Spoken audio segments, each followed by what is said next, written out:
Guys, so ito, 5 minutes lang sa bahay namin. Sakura, so palabas pa lang siya. Ito yung puti, white and cherry sakura. So if you notice, ito palabas pa lang yung mga bulaklak. Mga 1 week pa lang yan. Ito yung park niya. Oh. This is Sky the baby. Oh. But here's the cherry blossom park na malapit na sa amin. Lapit lang to sa bahay namin. Lapit lang din sa ocean. So, ano yung ocean, di ba?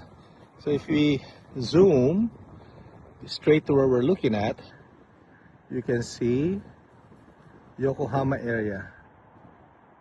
Ayan na Yokohama area yan. Oh. Yokohama area yan. Ayan o. Kita nyo ba? Kasi ako nakikita ko eh. Tapos if you go around that area right there, and ay Kawasaki then onto Tokyo na yan. Yan na Tokyo na yan guys. Ayan. But here is what I want to show you.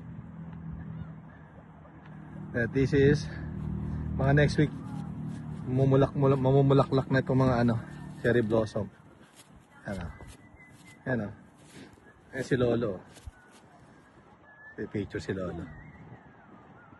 Ayan cherry blossom.